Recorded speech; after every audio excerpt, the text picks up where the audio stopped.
BPod Studios. On the air, online, on the air. This is how Boston sports fans start their day. Toucher and Hardy on 98.5 The Sports Hub.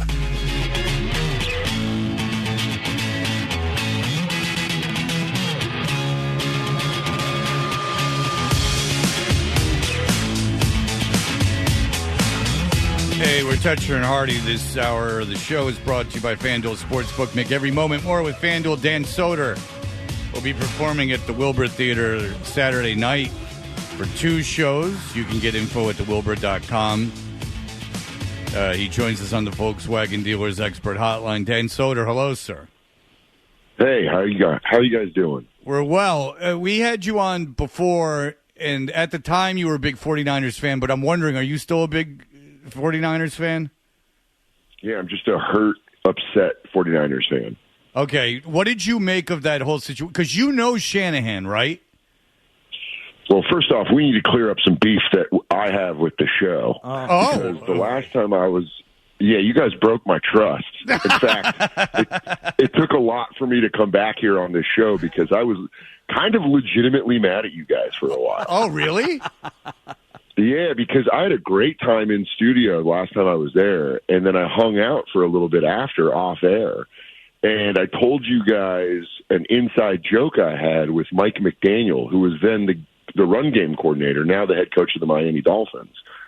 But I was telling you guys an inside joke I had with my longtime friend, and I kind of told you guys, hey, keep it in the room.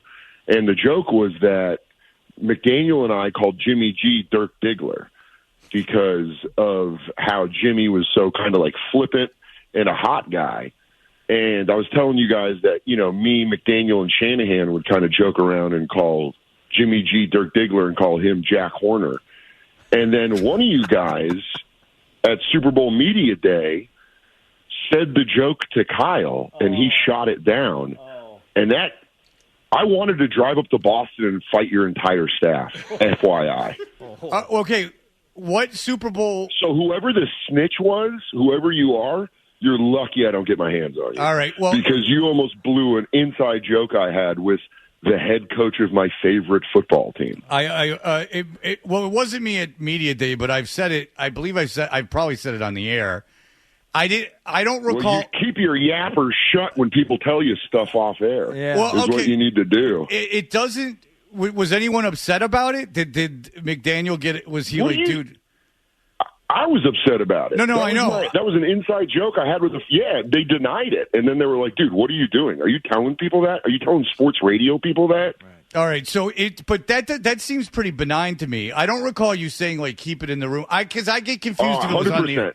100% I said off air, I said, guys, this is between us. But I have a joke with McDaniel and Shanahan that we jokingly call Jimmy G Dirk Diggler. And you guys were like, yeah. And I go, keep that between us. And then at Super Bowl Media Day, it wasn't one of us. The guy, okay, I'm not doing it. The guy who did it at Super Bowl Media Day wasn't one of us. He's the guy that used to be on the show. He's from your show, though, right? No, he used to be on the show. He's not anymore. This is a new show. Oh, nice. Blame the guy. No, I'm not. I'm not, because I've told that story on the air. Classic move. The guy that leaves. No, I'm telling you, I've told the story. It's crazy. Oh no, it's crazy. You just missed the guy. He just left. the guy that did the thing just walked out the door. You rat. Dan, ratted me out. What Super Bowl? It was his 49ers Super Bowl, and the Patriots. So it wasn't me. Why would the 49ers? What media day? What media day would the 49ers be at? No, I'm doing. Would they be at a? I only went to the Super Bowl if the Patriots were in it, so I wasn't there. So it was definitely my old partner. It was the last time the 49ers lost to the Chiefs, which wouldn't be the only time. Right. It was now been twice. Time. Well, Dan, honestly, I'm a fan of yours, and I appreciate that you've done radio and that you hung out, and I thought you were a really good guy. And if I told that, I wasn't the one at the media day, but I have told that story on the air. And if it was meant, and if it caused you any pain, if you can find the clip when whoever conveniently the guy that just left. It used to be Toucher and Rich. Now it's Toucher and Hardy. Rich is not on the show anymore. Yeah. It was in Miami. What I'm saying is Okay, it wasn't It me. was it was in Miami, and when you watch whoever it was tell Kyle Shanahan that, he goes, "No, that's not true. What are you talking about?" And dude, I was like, "Are these guys serious?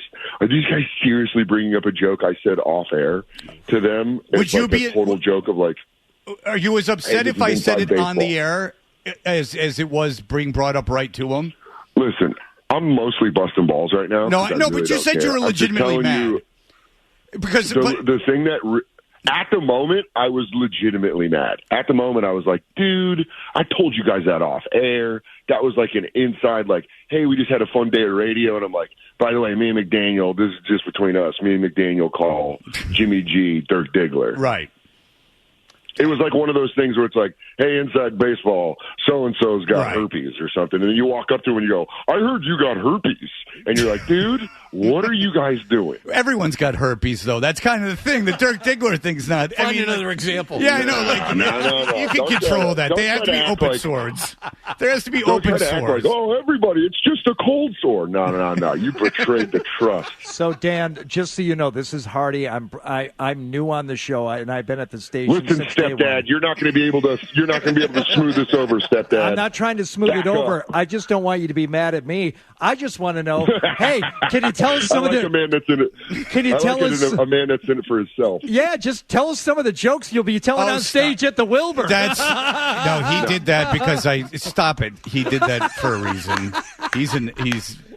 That's no one I'm even telling knows you what right to now, do. Hardy just took one step forward to take 7 steps back. All right. So, did you switch your allegiances now? Because you and McDaniels are like best friends, right? Like legitimately. Yeah, it's McDaniel. I'm not friends with McDaniels. McDaniel. I'm is used your to saying guys' former offensive coordinator who was a garbage coach for the Raiders. Yes. I'm friends with Mike And- McDaniel. and singular. Denver. Okay, so you're friends with Mike McDaniel, and so but he's legitimately your best friend.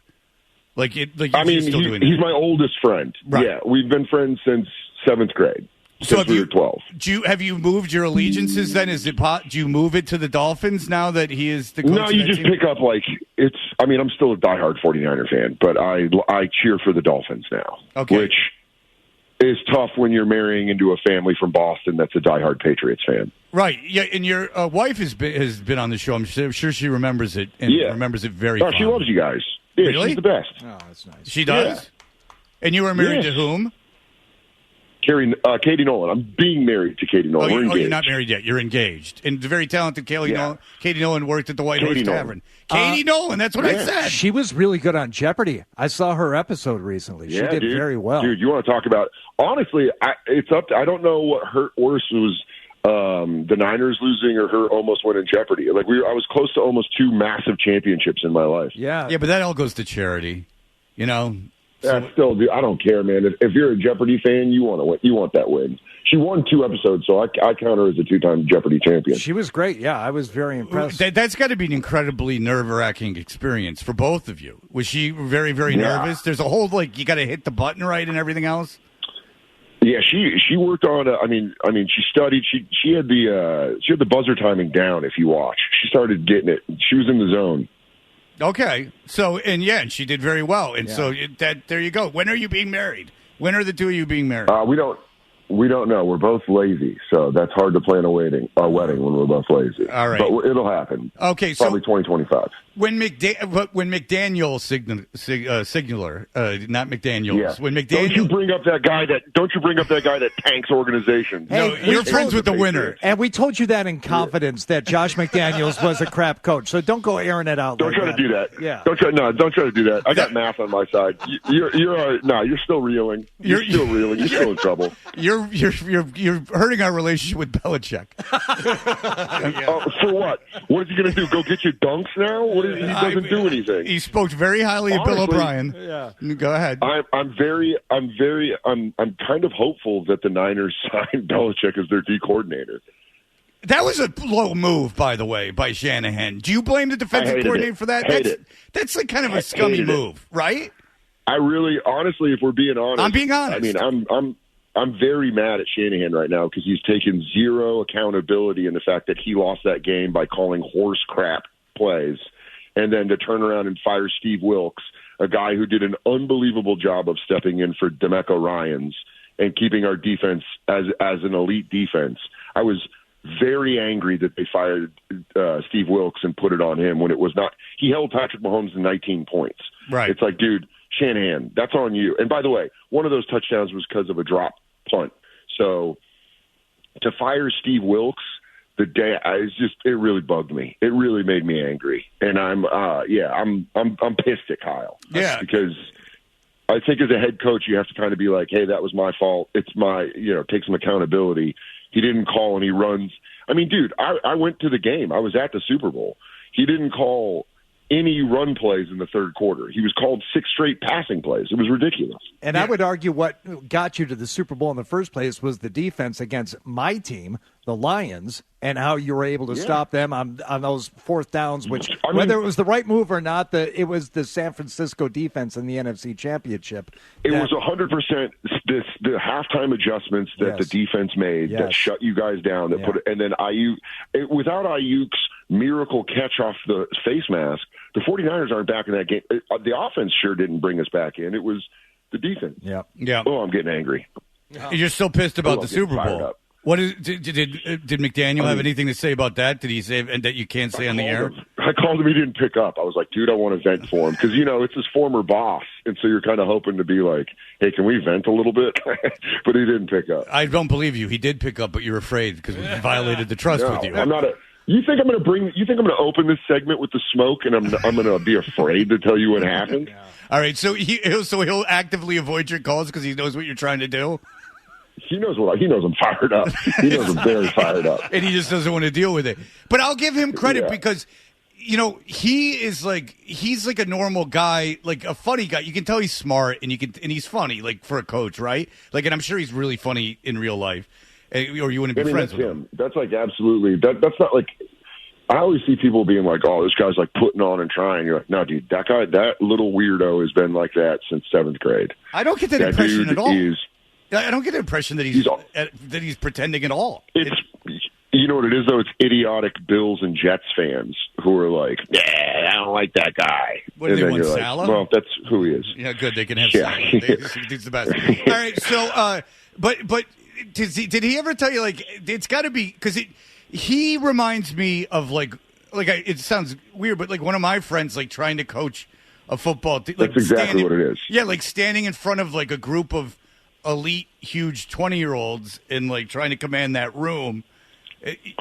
That's impressive. He's been in the NFL. He's been in the NFL since he was, he's been a coach since he was 22. So he had to learn how to be a guy, like, he's 22 years old, and he's on the coaching staff of the Houston Texans, coaching Andre Johnson, who just got into the Hall of Fame. So it's like he had to learn how to be younger and smaller than all these guys and somehow get their trust. And I'll tell you, he does, because players love Mike McDaniel. Like, whenever he goes, I remember when he went to Washington – that's when he got married, and his bachelor party was completely paid for by Pierre Garçon because Pierre just loved the guy because McDaniel got him to 2 Pro Bowls, and he was like, "This is one of my favorite coaches." I think there's like a lot of guys who will say that McDaniel was their favorite coach when he was, whether it be like a position coach or a coordinator, they love him. And Tua, you can tell he's got that relationship with Tua, and then even when they're Tua went from being real bad to just bad when it counts. To being limited. He went from being really bad to physically limited. But I'm going to say this about McDaniel. He, and something I'm angry at Shanahan for right now, McDaniel takes accountability. You see when they lose, McDaniel's like, I called some bad plays. I maybe didn't do the right thing. And I've been waiting for Shanahan to do that all week, and he hasn't. And it just bums you out because you're like, dude, come on. Just say it was your fault so we can all get through this. Yeah. I mean, so you're legitimately pissed. Have you gotten over it? Because Hardy, like you said, is a big Lions fan, and he was a complete dick the next day. I was a complete dick to everybody. And Dan, I'm telling you, I haven't cared that much about the outcome of any game by any team, maybe ever in my life. And I was kind of surprised at myself once I finally got over it, how much it affected me. I mean, I was... Well, Hardy, I'm going to tell you this. As someone that was on the other side of it, you guys were such a fun team. You guys had so much momentum. But at the same time, as a 49ers fan, that comeback was unbelievable for us. You guys reminded me, the Lions reminded me of a kid at Christmas who wants a bike, and they're like, all I want is a bike. You don't have to give me any other Christmas presents, just a bike. And then you guys got your playoff win, and then you went, all right, but I also want some video games, and I also want a new sled. And it was like, hey, you guys got your playoff win. You got 2 playoff wins. And then it was like, when it came to us, we're like, we need to win a Super Bowl, and then we crapped the bed. It is it's absolutely fair, because I've said ever since Dan Campbell got there, I said, you win that team one playoff game, they'll build a statue of you in that city, because it hasn't happened since '91. By the way, when I landed in Las Vegas for the Super Bowl last Saturday, I saw Dan Campbell and his wife looking for which tram to take to the baggage claim. Yeah. And I had my 49er hat on, and I'm like, you just don't talk to that guy right now. You know? Also, if I'm being dead honest, now you guys can share this story. So you don't have to stab me in the back to tell this story.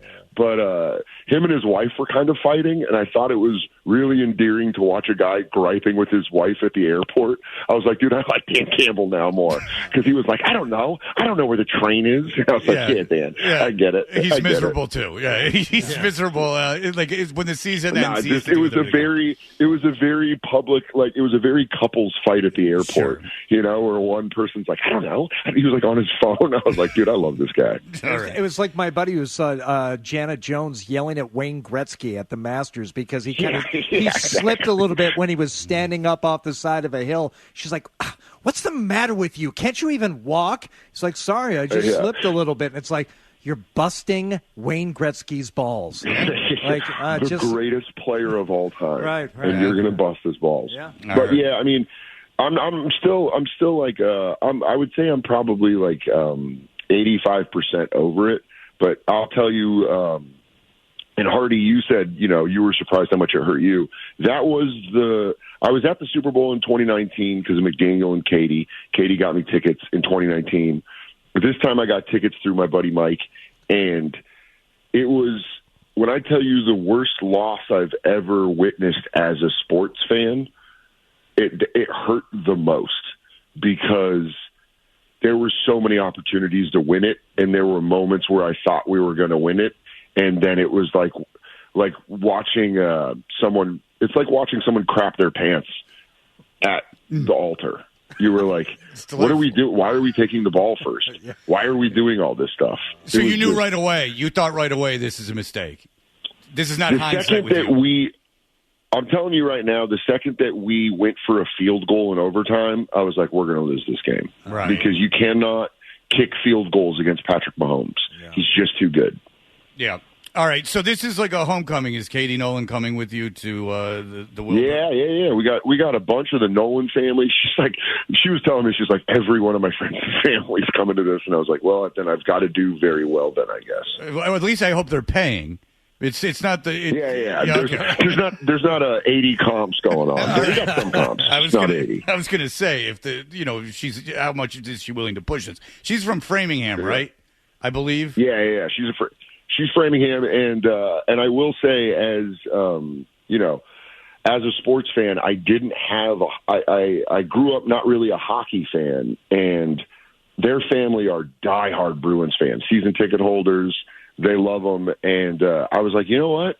I'll sign up to be a Bruins. It's a fun organization. I don't have a hockey team. Gives me something to root for with the in-laws. So I'm on board, baby. Go Bees. It's the only team I've adopted here. It's funny. It's the same thing. Yeah. I didn't grow up a huge Red Wings fan, so I was just like, all right, I'll be a Bruins. Yeah, me neither. I didn't really care about the Avalanche when I lived in Colorado, and then I moved around a bunch, and I was like, you know what, dude? Let's go Bees. Yeah, they're cool. I mean, the hockey players are the coolest. I mean, you have better access to football players, but it's as a rule, hockey players are pretty cool. They've been through it, They've had to take buses. They're easily the most badass athletes. Yeah, easily. Yeah, they're not effing around. And the guys that fight are always hate it. And so I always like that too. Like the big badasses are always like, dude, I hate it. And you're like, oh. All right, well, then you're not as psycho as I they thought get you were. nervous about it, and they're like, well, Bobby Robbins used to have to love that. meditate and stuff before the games to get himself in. I love that kung fu mentality where they're like, "Don't push me to use my weapons." Well, yeah, you can hear them mic'd up. They're like, "Would you like to fight now?" Yeah. Oh, dude, I don't know. Yeah. Like, come on, please. They say please sometimes. Like, please fight. They go, "Come on, guy. Come on, bud. Let's just skate our opposite ways, huh? How about a hearty handshake and we go our other ways, guy?" No, I think I got to fight you here. That was Scottish for some reason. All right, Dan Soder. Yeah, That wasn't good. He's at the Wilbur Theater Saturday night for 2 shows. I apologize for Rich Shirtleaf's behavior. He's a dick. And he completely screwed you. dude, I love. You know what? I honestly respect you scapegoating the guy that left. As someone that left a radio show in the last year, I wouldn't be surprised to get scapegoated, and I would take it. Yeah. That's kind of the tax of leaving. Yeah, Bobby Kelly was like, "Why are you having Soder on, dude?" He's like, "I took his." Yeah, exactly. Bobby's like, he told your story to a bunch of people, and I'm like, I didn't, though. I didn't. All right, Dan Soder, go see him at the Wilbur, thewilbur.com. Thanks so much for joining us. We appreciate it, man. Yeah, thanks for having me on, guys, and thanks for letting me get that off my chest. I feel like finally I can get rest now. Hopefully we've moved past this obstacle. How much was Jimmy G Dirk Diggler? I mean, we nailed it. Yeah, I mean, it's not like I didn't nail it. Yeah, he sucks. So, I mean, really, you didn't burn any bridges. The funniest part is calling Josh McDaniels Jack Horner. I mean, that's what really... The Clown Prince. Yeah, I called porno. Again, we're calling Kyle Shanahan Jack Horner. Josh McDaniels. Excuse me. Josh McDaniels was more like the Colonel, and then it's like when Jimmy G went to the Raiders, it was like when he was all coked up doing the music. That was Jimmy G. He's going, now you see that playbook, the magic that's on that playbook, that's mine. Okay, you can't go. You know what's funny is I thought you said Mike Horner, the actual porn star. Oh, no. The Clown Dude, Prince. shout out, dude. Shout out to the old school kings. I mean, that was before Viagra. There was only like 5 guys that could do it. You had your TT boy, your Mike Horner. And he was a porn star that just looked like he worked at an insurance office. Exactly. You're just like, hey. And he looked legitimately happy to be there, no matter what the scene was. Mike Horner was there, and he was happy to be there. Like, If you guys know they have snacks on set. This is nuts. If someone's going to be the Colonel, can Belichick be Floyd? Because I think Floyd, he was like the real man behind the man behind the man. That'd be cool. Yeah, he was. He was the financier. He definitely was. All right, good. All right, man, we appreciate it. Thank you so much for coming on, and everyone go see him at the Wilbur. Dan Soder. Thanks, man. Thanks, guys. All right, appreciate it. There you go. Dan Soder. I didn't know I was saying that out of school. I wasn't at the Super Bowl, but I did say it on the air. First thing I thought of was it was Miami, because you and I were both sitting here, and Rich would... I don't recall that bit, but I guess it happened. Yeah. But, I said it on the air. I didn't know it wasn't supposed to. Or if I did know I wasn't supposed to, I certainly didn't thought it would get back to him. Yeah. Hachi Machi. Yeah. All right, that's how it got back to him. So he's like... Said it to him. I mean, if everything I say that I'm not supposed to say, if every time I betray a trust, it's going to become something that's an issue. Right. Well, I guess my point was it wouldn't have gotten back to him had you just said it on the air. How it got back to him is someone said it to him. Oh, so it is Rich's fault. Okay, very good. All right, we're on the same page. It kind of feels like it. It was Rich's fault. God, he's such a dick. All right, but I'm joking. Brad. I know, I'm being silly. You know what I'm being? I'm being a shock jock. All right, we'll be back in just BackstageCountry.com, your online home for all things country music. Wondering who made our list of the top 5 all-time queens of country music? Did Carrie Underwood make the cut? Find out now when you text Queens to 45911 and scroll through the list on BackstageCountry.com. Text Queens to 45911 to see the talented artists who rounded out our top 5 list. Toucher, Hardy. You get used to sitting back and letting Daddy drive the car. 98.5 The Sports Hub. You know, I got an idea for a bit. The email bit. We should do the email bit. It's a great idea. Let's do the email bit. It is. Everyone loves the email bit on Toucher and Hardy. John, you can just tell everyone what just happened, because it's true. Okay. There is a cornhole set up here in the studio. Hardy was on fire. He had 7 bags. He made 6 in a row right through the circular slot. I don't know the terminology, but he made 6 in a row without landing it on the board. He made it right through the circular hole there, and then he missed the 7th. So Fred's like, this is easy. Anyone can do this. And Hardy's like, I'll give you 7 tries to make 8 bags to make 2 in a row. To make 2 in a row. And Fred stepped up and made his first 2 and flipped in the double bird and walked off. Yeah, so whatever. You could have that one Unflappable. You can have that one little victory today in life, Fred. There you go. I'll take it. Impressive. It's rare. Yeah. Unflappable. Yeah. The kid just stood up and just canned 2 in a row and called walked his off. shot. You walked up to the plate, pointed at the bleachers, and hit a home run. That's right, Johnny. Good job. That's why you should be calling games, because you just called that dead on. I really like Wallach calling basketball games. I think he's Everyone really good. did. Thank you. Everyone liked Wallach doing. He was legitimately good at it. There's no reason he shouldn't have gotten that job. But it's not open. Is the problem. That's the one reason. That's the reason. There It's is not no open. job. That's it. They give it to that kid. Pretty much. Maybe he'll grow into it, that kid.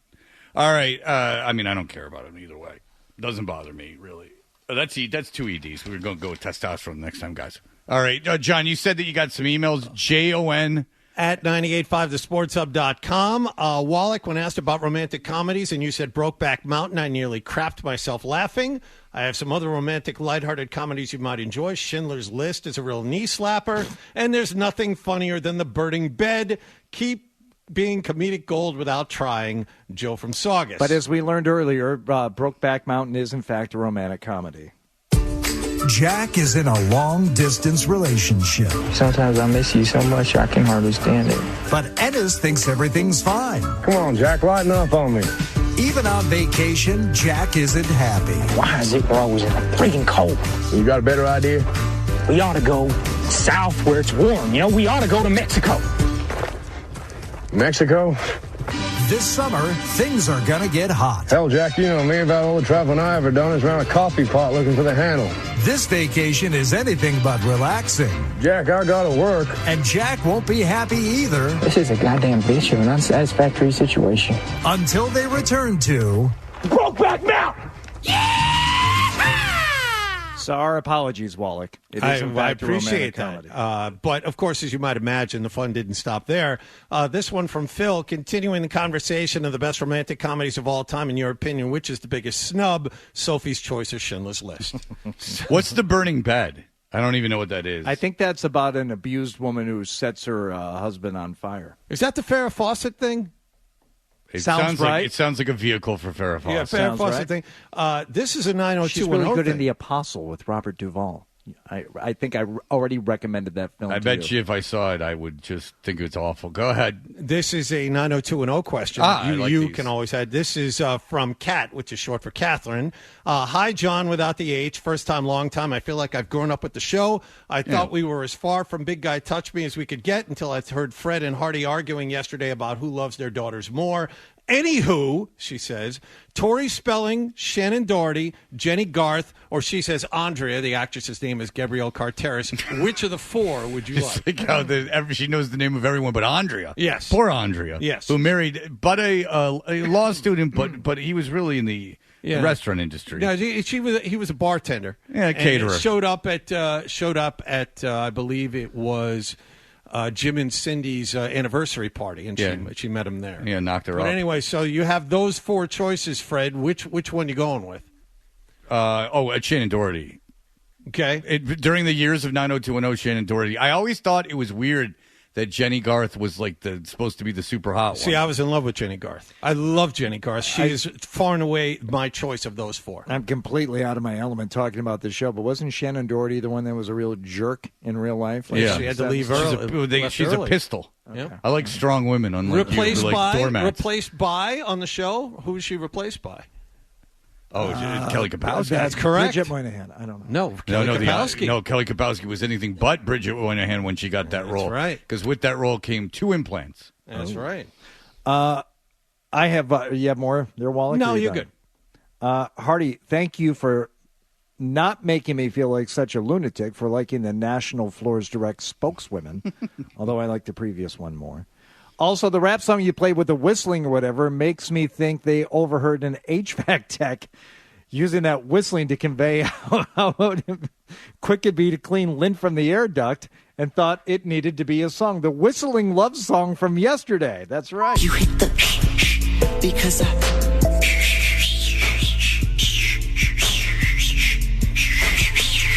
So you know how people have called us old for not getting Jimmy Fallon or not getting like whatever the hell else they've said that like are Travis Tritt. Yeah. These like super corporate-y like Disney things. Yes. That's over my head. If that's something that's really happening, I don't understand it. And so that's the kind of thing that you can go, hey, old man, that's like the future of music, and then I'll give it to you because I don't understand even what's going on there. It would be more he's clever. Really getting into it. It would be more clever to go. It sounds like his instrument's broken. I hit up back talking about. It sounds like John in a panic at the woodwind convention. I can't find my reed. Yeah, I know. He's just blowing into the clarinet. And That's wind ensemble, damn it. That's what it is. Me with the and then I turn around and hit a. You know what? That almost sounds like he's saying something he shouldn't be saying. I know he's not. Yeah. But it, like the more you play it, the more I'm like, okay, he's not. But wouldn't that be a great end of the movie? Like if John, like his character, like finally gets to he's been traveling across the country to get to the woodwind convention. What's it called? Wind ensemble. The wind ensemble convention, and the reed, he can't find his reed. Right. So he stands up and he's just like, screw it. And he goes, and then I hit him with the. And the crowd at first is like taken aback, and then they can't stop dancing. The drum section just starts like hitting the drums. You're the one we want to take on tour with Pitbull. Congratulations. They're like, this is the new thing. And then he's on stage with Taylor Swift at the end. So that's the thing. If you're wondering what I'll accept as you're an old man and you don't get it, like if that was like a legitimate thing, I'd go, I hand it to you. Yes. Because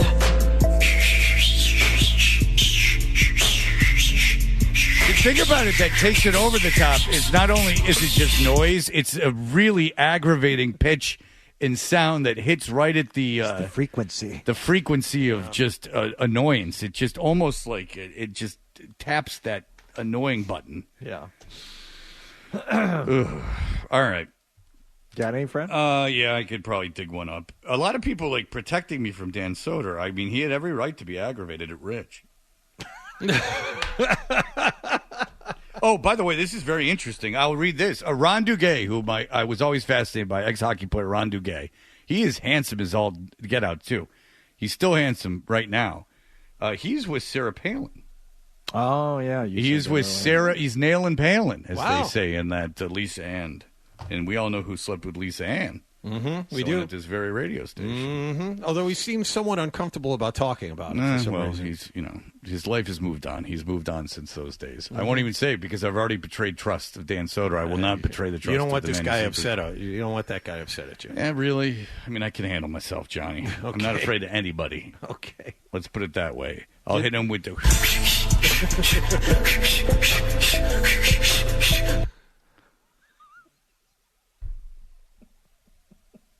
All right, we will be back. I'm starting to like it.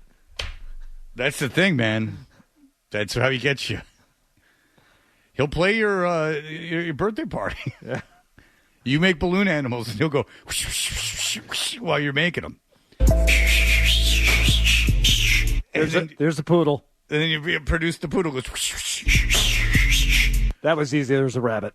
A couple long years. So much different. All right, we'll be right back. BackstageCountry.com, your online home for all things country music. Country music has so many generous artists who always seem to jump in to help those in need. We're spotlighting 5 who lead by example and lend a helping hand to charitable causes. See who made our list when you text GIVE to 45911. Text GIVE to 45911 and read all about it right now on BackstageCountry.com.